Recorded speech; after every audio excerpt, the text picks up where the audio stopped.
Om Namo Bhagavate Vasudevaya. Narayanam Namaskritya Naram Chaiv Narottamam Devim Saraswatim Vyasam Tato Jayantiyate Nashtaprayeshu Bhadreshu Nityam Bhagavata Sevaya Bhagavati Uttam Shloke Bhaktir Bhavati Nashtiki. So continuing with the discussion on Srimad Bhagavad Gita, Chapter 13, the nature, enjoyer, and consciousness. And we'll continue with the discussion on verses 13.8 through 12. So yesterday we covered up to cleanliness. So next point that Krishna is making is steadiness. Steadiness means that one should be very determined to make progress in spiritual life. Without such determination, one cannot make tangible progress.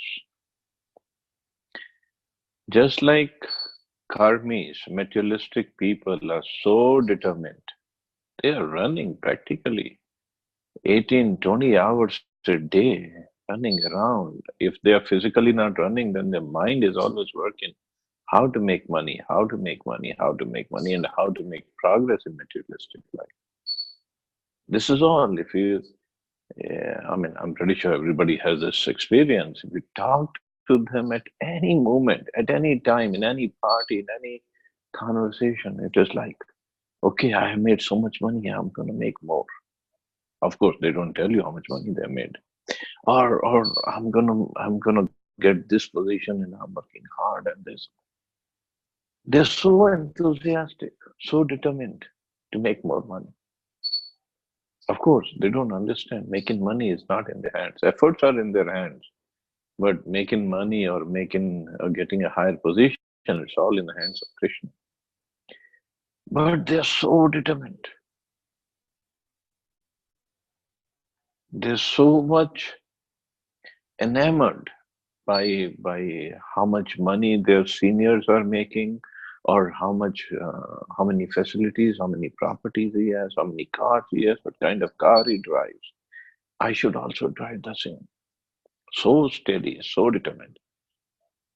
But when it comes to spiritual life, actually, when we look at our lifestyle, when we see we are aspiring devotees, we take it so easy. Okay, chanting, I didn't do properly. Okay, that's okay. I still have more days. I can do it tomorrow. Or I didn't read Bhagavad Gita today or scripture today. That's okay. I still have tomorrow. Or any other thing. So that way we should learn from materialistic people. Of course, we all are materialistic. I mean, we are materialistic trying to be devotees. That's all it is. But then somehow what happens is we become lethargic in both cases. Materialistic life also, because we have understood the philosophy, it's materialistic life is not good for anything, it's temporary and this and that, it's a karma bandhan and whatever philosophy we have heard, which is great. But at the same time, we are now not so enthusiastic, not so determined in spiritual life either. So our position has become of a Trishanku. We are not there and we're not here. Neither way. We are just stuck in the middle. But that determination, that steadiness should be there, that I want to make progress in spiritual life. And I really want to. And then we would do anything and everything that is required to make more and more progress. And one more thing that I had heard in one lecture, how to remain determined or how to remain enthusiastic. So I think it was, not I think, I know, it was Urmila Mataji who had come from a proper disciple, and she was giving lecture in Delhi temple, and somebody asked her, Mataji, after so many years, in Krishna consciousness? How how do you remain enthusiastic? And she replied, because they all have wonderful realizations. So she replied that how many how many of you have or had material desires? Almost everybody raised their hands. She asked, how many of your desires, material desires, were 100% fulfilled? And people were like, maybe like 3%, 4%, 5%. They were 100% fulfilled, completely fulfilled. Then she said, how many of your desires were partially fulfilled? Okay, somebody said 30, somebody said 40, 50%. And how many were never fulfilled? And everybody was like, yeah, most of our desires were never fulfilled. Then she said, see, this material world is like that. Whatever you do, you have the desires, but never going to be fulfilled. Most of them, either partially fulfilled or never going to be fulfilled. So why be stuck here, working for only 3, 4%, 5% of your desires, and spending 100% of time for them? On the other hand, if we work for Krishna, if we have the desire to serve Krishna, to please Srila Prabhupada, he is pleased even by little, very little service we do. Krishna says, Patram Pushpam Phalam Toyam Yome Bhakti Aprayachati. If somebody offers me with love and devotion only little water, a fruit, a leaf, a flower, I accept it. Means Krishna is pleased. He is pleased with this love and devotion. So that's a difference. Krishna is pleased with very little, not a problem for him. But we have to be determined. We have to be resolute in our purpose. That yes, I want to make progress in this life, on this path. So that steadiness is one of the wonderful qualities, great qualities a devotee should possess. That yes, I am gonna make progress. And nobody can see, nobody can judge our progress than we ourselves.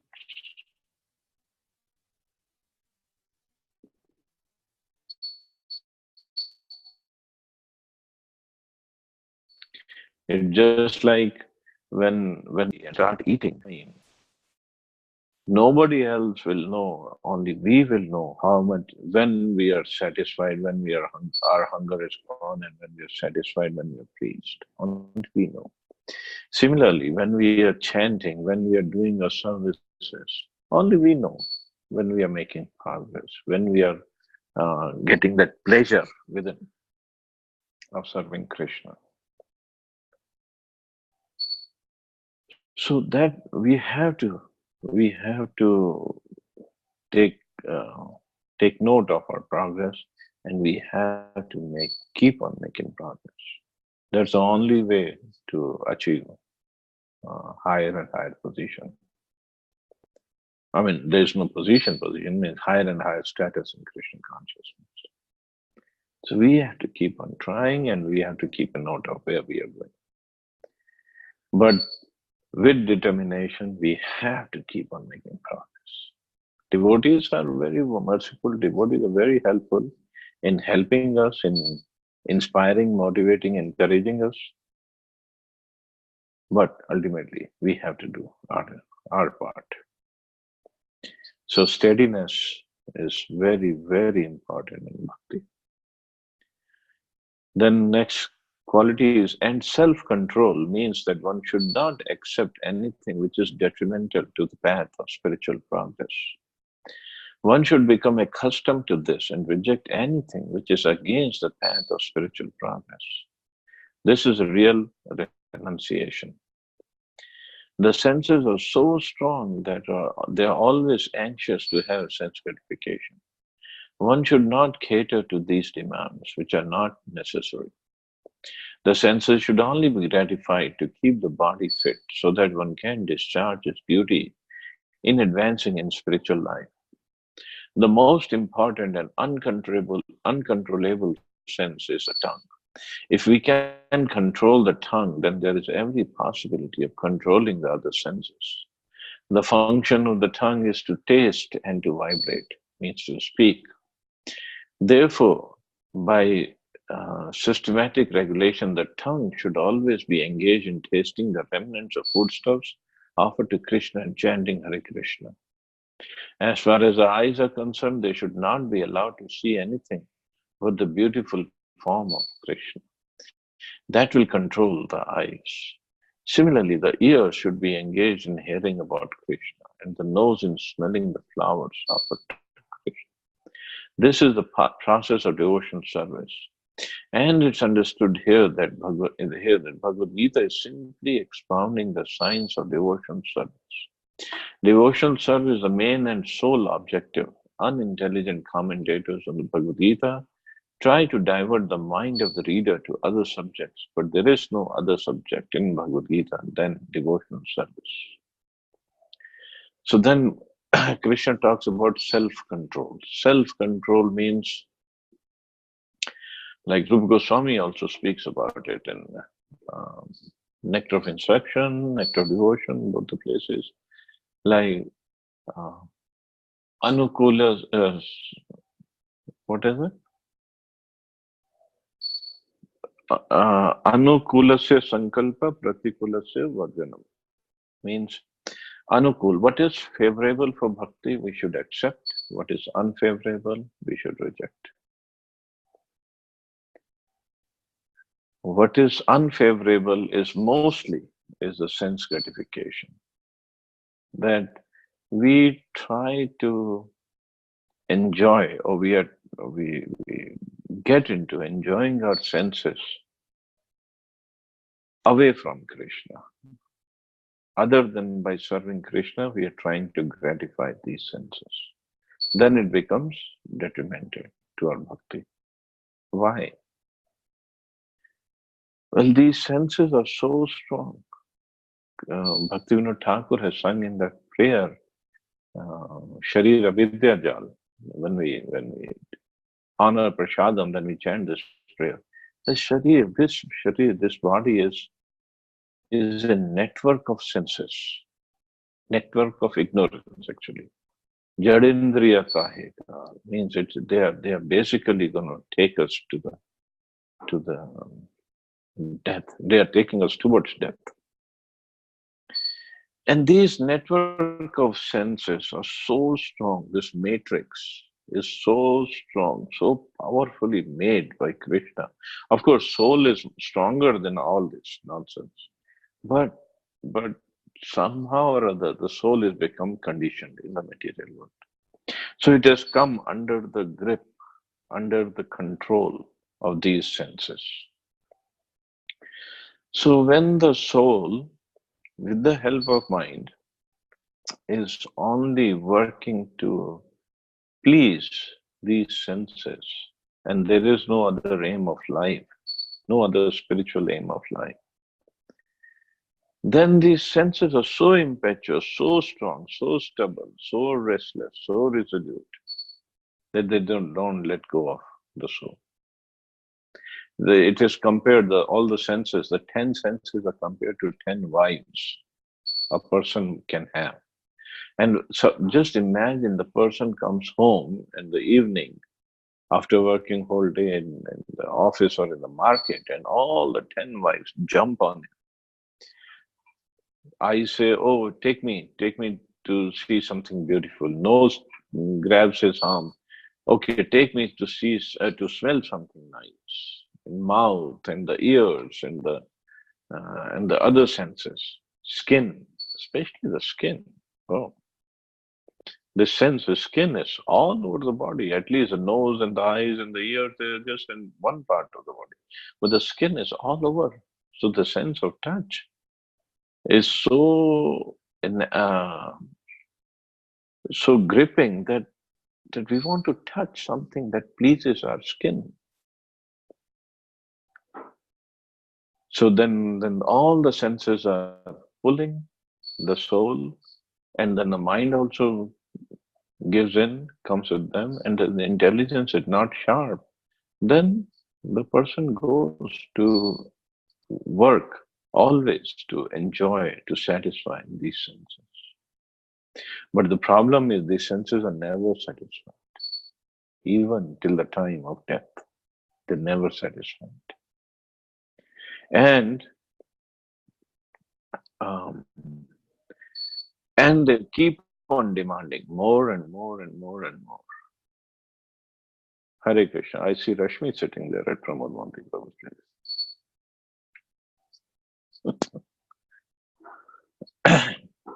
So these senses, this is what these senses do. They keep on demanding. They're never satisfied. And whatever desires are left for the senses that are not gratified, not satisfied, then the next life is there. So we try to satisfy those senses next life and next life and next life and next life. That's all. It keep on going. We are then that's how Brahmanda Brahmita Kono Bhagava. Brahmanda Brahmita, we take different birth, this yoni, this species of life on this planet and this family, and then we take birth again, then we die, then we take birth. And the circle goes on and on and on and on. It's a never-ending cycle.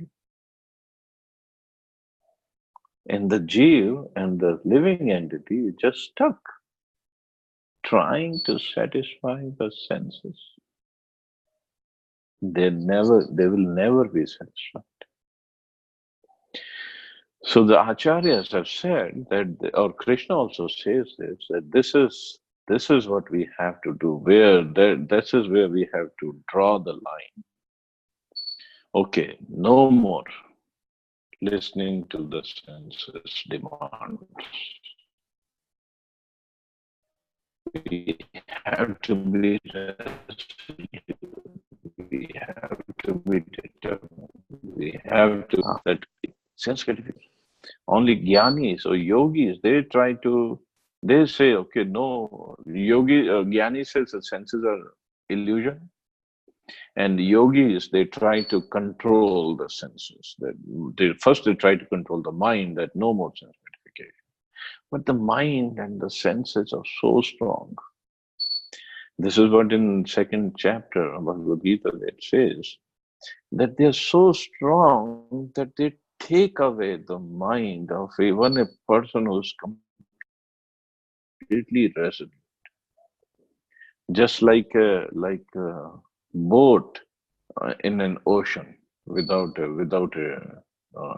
boatman. So the ocean can take the boat anywhere, this way or that way, this way, that way. So the best way to control the senses is to engage everything in service of Krishna. Let them taste a higher taste. Let them be satisfied by tasting Krishna consciousness. And it is possible. It's not like this is something theoretical. All the acharyas, all the devotees, whatever is in scripture, this is what they have tasted, and they have set an example for us to follow. That they can do it, we can also do it. But the senses otherwise, there's no way we can satisfy. No way. And we can see all around us, people running around. People are running around like crazy. Eyes want to see something beautiful, so somebody's running here, somebody's going to that movie, somebody's going to that movie, somebody is going to be with his girlfriend, somebody's going to be with her boyfriend, and this and that. I want to see something. For somebody, some other sense of beauty is there, so they are going to see to the art museum, or maybe to the natural place where they see the beauty in scenery, beautiful scenery. Everybody has a different taste according to their consciousness. But that's not the real beauty. That's all temporary. And our eyes are also conditioned. Means we cannot see in the dark. So our eyes have limitations, and whatever beauty They get enamored by it. That's also temporary. And moreover, our eyes' satisfaction of looking at the same thing over and over, that's also limited. Eyes always want something. So in every way possible, it's not at all practical to control, to satisfy the senses. Similarly, tongue, like Prabhupada says, tongue is the most difficult to control because it has two functions: speaking and eating.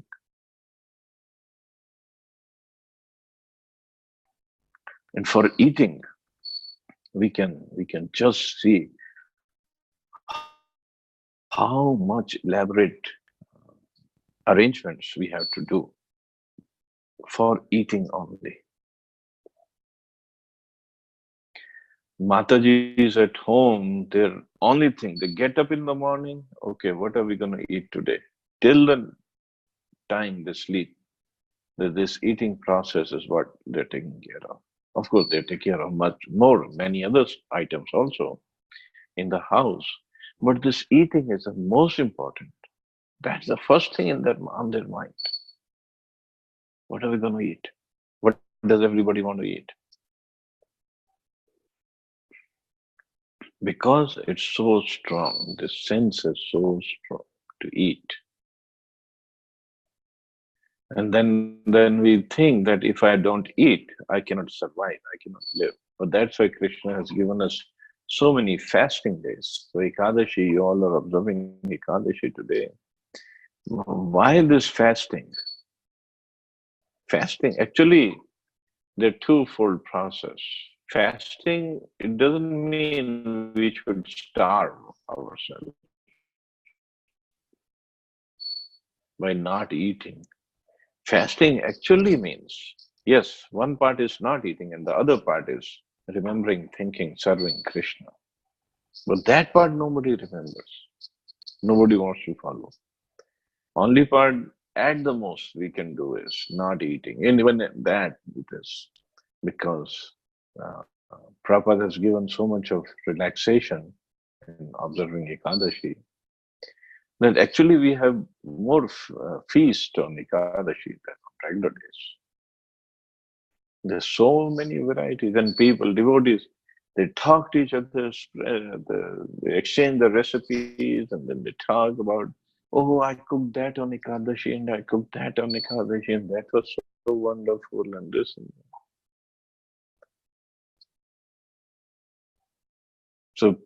So like people look forward to Ekadashi actually. Not for that it's a very pure day, very auspicious day, and if we chant more, if we do more services, we can get more closer to Krishna, more close to Krishna faster. They look forward to, I'm bored of routine eating, so let me have something different on Ekadashi. So that has become the motto of Ekadashi now. But this is not the purpose. So starving or eating, having a different menu is not the purpose. The purpose is to come close to Krishna. So Ekadashi means we should cut down our eating propensity and chant more rounds, try to think more, try to serve more. So then it is fasting.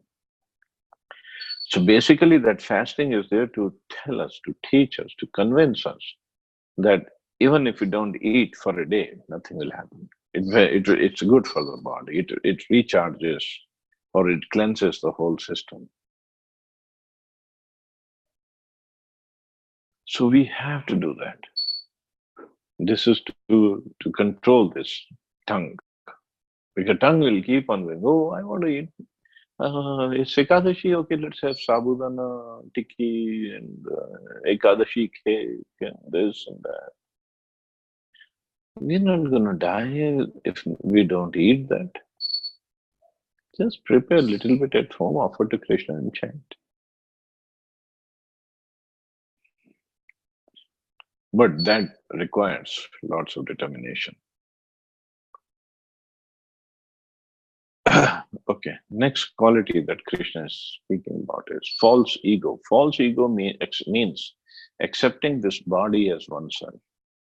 When one understands that he is not this body and his spirit soul, he comes to his real ego. Ego is always there.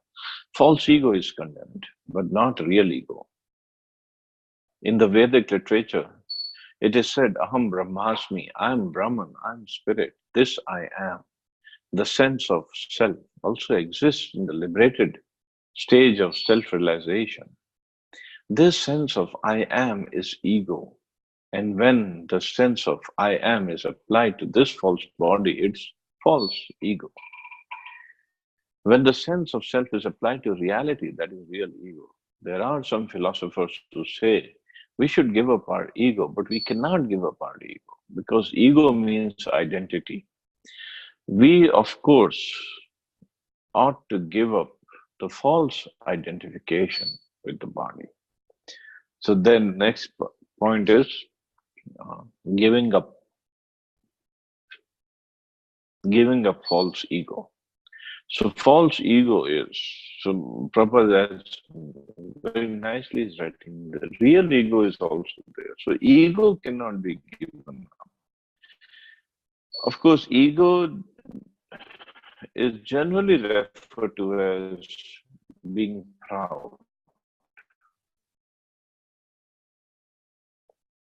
But that we identify body and the body relationships or the position of the body or uh, how much money we have in relationship with this body.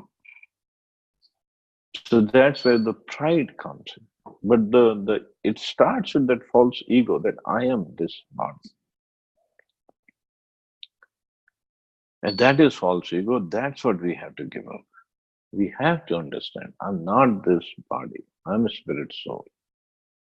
And that is the real ego. And the other sense of real ego is I am a spirit soul and I'm a servant of Krishna. I'm a devotee of Krishna. So that is real ego. That ego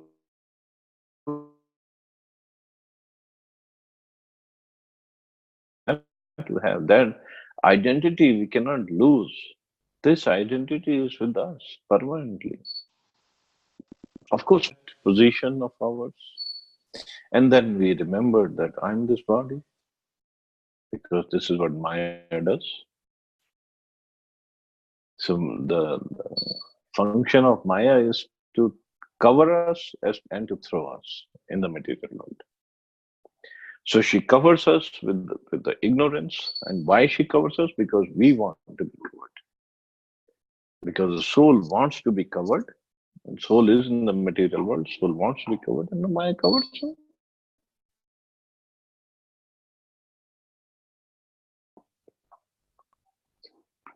So this false ego has to be given up. Means we have to come to the level of self-conscious or Krishna consciousness instead of body consciousness. So that is important. Then the next quality is one should try to understand the distress of accepting birth, death, old age, and disease. Janm, Mrityu, Jara, Vyadi, Dukh, Dosha, Anudarshanam. There are the description in various Vedic literatures of birth.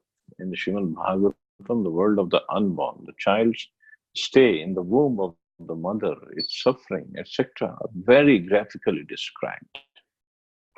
It should be thoroughly understood that birth is distressful. Because we forget how much distress we have suffered within the womb of the mother, we do not make any solution to the repetition of birth and death. Similarly, at the time of death, there are all kinds of sufferings, and they are also mentioned in the authoritative scriptures. These should be discussed, and as far as disease and old age are concerned, everyone gets practical experience. No one wants to be diseased, and no one wants to become old. But there is no avoiding this. Unless we have a pessimistic view of this materialistic life, Considering the distresses of birth, death, old age, and disease, there is no impetus for our making advancement in spiritual life. So, Janma, Mrityu, Jara, Vyadi, Dukh, Dosha, Anudarshan means we have to see these distresses, Anudarshanam, by following, by through the via media of others who have already suffered through these processes. Birth. How come birth is um, a problem, is a distress?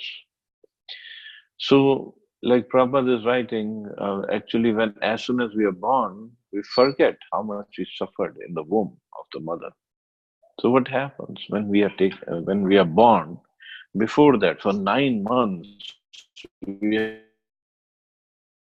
kept in this small bag. I mean, even if right now, if I ask all of you, the room that you are in right now, that you have to remain in this room for next 9 months. We'll lock all the doors.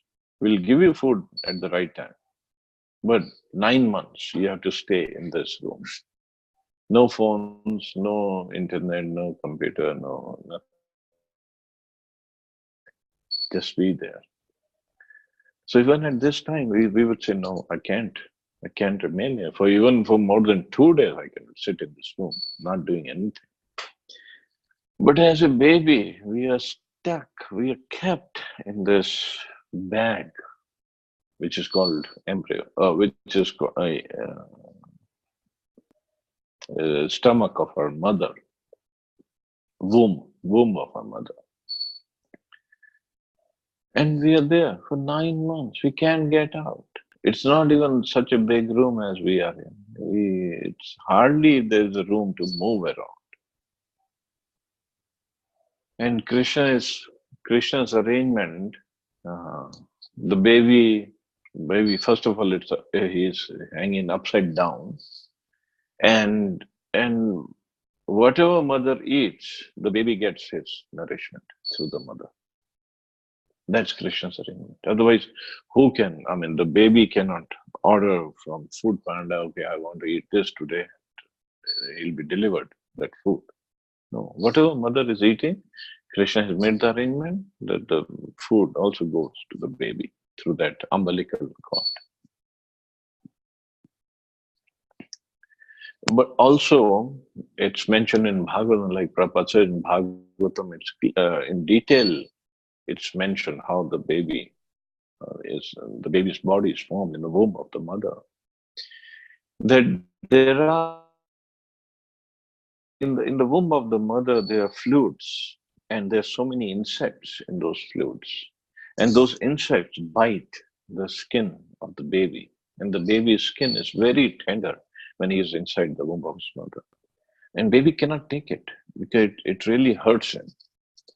So he is conscious, and he has developed hands and legs and other systems that if some insect bites him, so he kicks his hand and kicks his leg, like just something that will help him to ward off all these insects.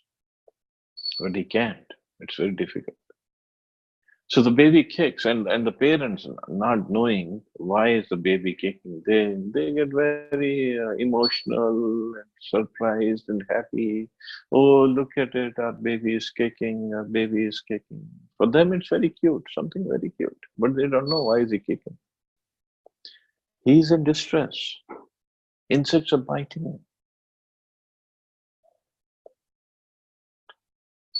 But our problem is as soon as we come out, modes of nature they take over and we forget everything that happened 9 months for the last 9 months.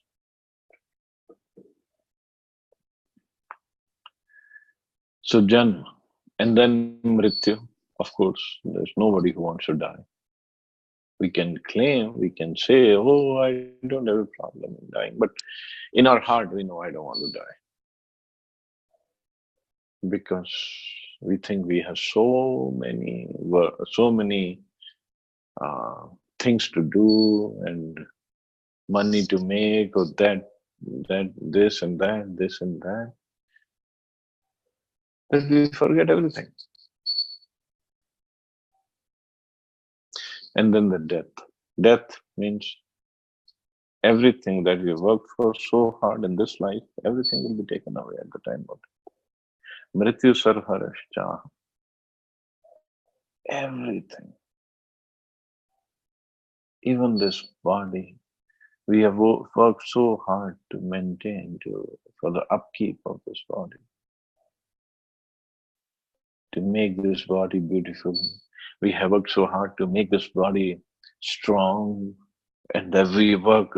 If you go to gym, all these people, they're working on each and every muscle of the body. That this muscle should be this way, it should look good that way. But death means it will take away every single thing.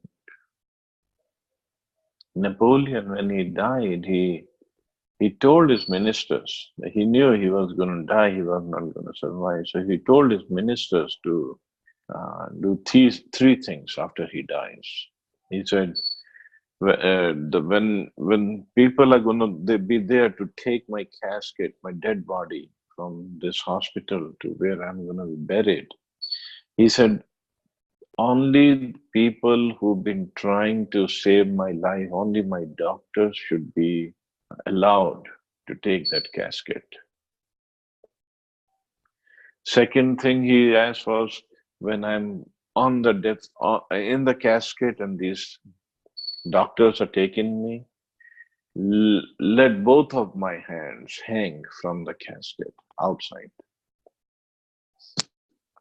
And the third thing he asked was, the whole path from this hospital or this camp to the uh, to where I'll be buried, to the graveyard, the whole path should be decorated with all the money that I looted, I plundered, I earned. All the gold coins you should put them, spread them out on the path, on the road. Why? Because why doctors to carry the casket? Because Napoleon said, we have to understand, when the time has come, even the doctors, even the best doctors, they cannot do anything.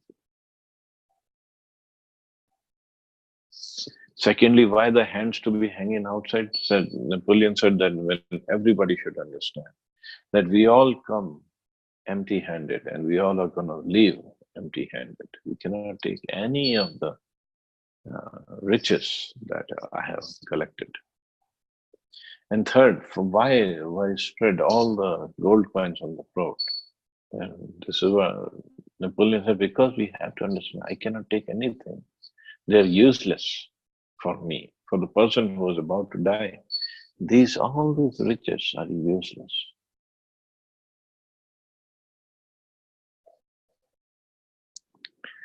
So death, again, big problem. And another problem with death is we don't know where we're going to go after this. So that's also one of the reasons people don't want to die, because they don't know where they're going to go, what is going to happen to them. So live as long as you want and enjoy the life as much as you want. This is their goal. Birth, death, then old age and disease. And Prabhupada said, as far as old disease and old age are concerned, everyone gets practical experience. No one wants to be diseased and no one wants to become old, but there is no avoiding this.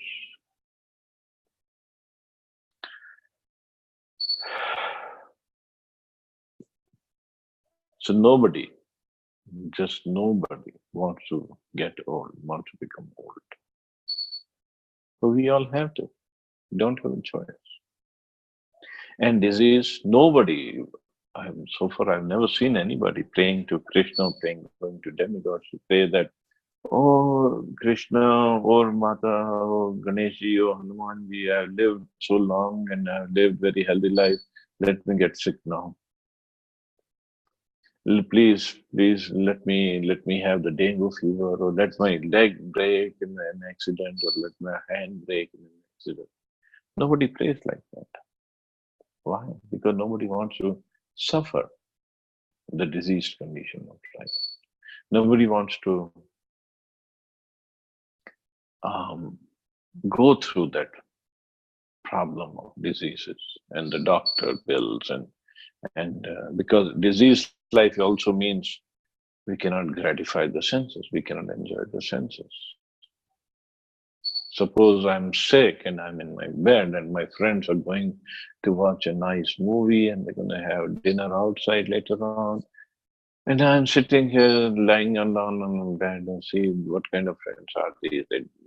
They're just uh, good weather friends. They're not with me when I'm sick. But the friends know you cannot enjoy. So so at least they should enjoy. So disease, what it does, it stops us. It prevents our enjoying capacity. So nobody wants to be diseased. Nobody wants to be sick. It's so horrible.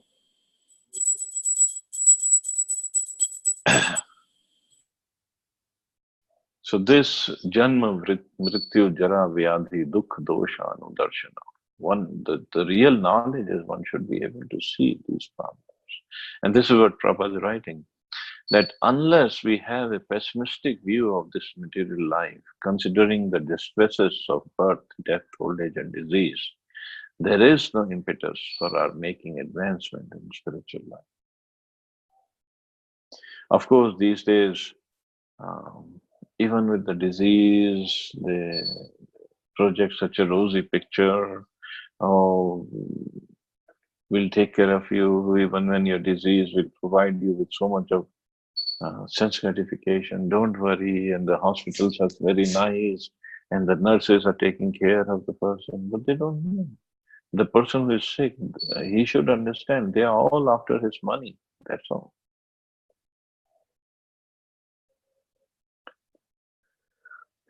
Just like there was a nice saying that we spend our youth in making money and not taking care of health. And then we spend our old age taking care of health and spending all that money that we collected when we were young. So it's just one way or the other, we are suffering basically. So that's what diseases do. That's what old age. Old age means again lots of diseases they bring, because body can only handle in a healthy way up to a certain age. After that, old age sets in, old age comes, then we are getting diseased, we're losing our control of the senses, and slowly we lose our relationships also, because nobody wants to be with an old man. Everybody wants to be young and want to enjoy, want to run around. Old men are there in the house just to, what the youngsters think, that they are there just to make our life miserable. So let's get rid of them. Let's enjoy. The whole philosophy is eat, drink, and be merry. Khao, piyo, chew. That's all. So when we have these problems, we cannot do that. Khao, piyo, chew. So that's why uh, people, actually, we don't want these problems, but as long as we are in the material world, we have to go through these problems. There is no other way out. So this should make us more determined that, okay, this time, this life, I got this body, and uh, I have these diseases, or I will get some diseases, and I will get old, and I will die. But at least let this be my last birth. When I die, I should be transferred to Golok Vrindavan. to be with Krishna, to serve Him eternally, where there is no birth, no death, no old age, no disease. So this should make us more determined. So anyway, I'll stop here. See anybody has any questions or comments?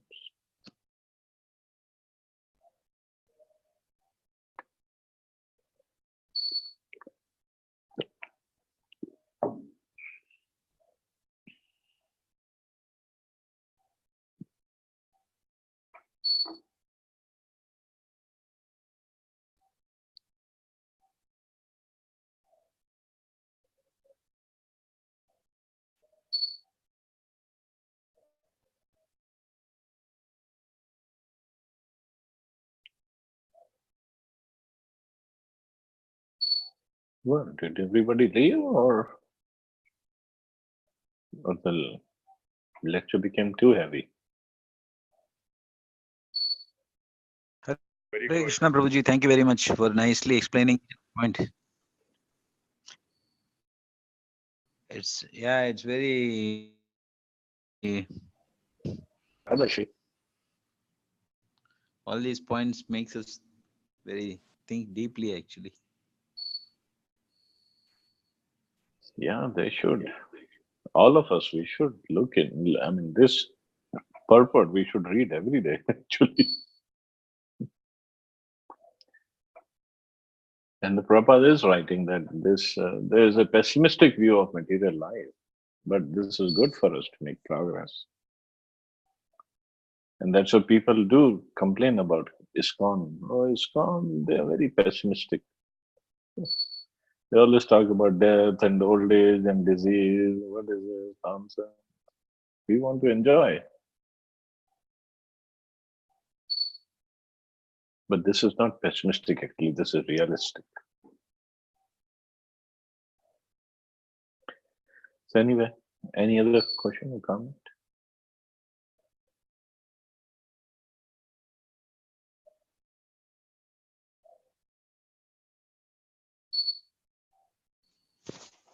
No Prabhu, thank you very much for the Thank you, wonderful Prabhu. class. Thank you. So, we'll stop here. You all have a wonderful day. Hare Krishna. Jai Shri So, Prabhupada. Hare Krishna. All glories Hare to Krishna Krishna. Prabhuji.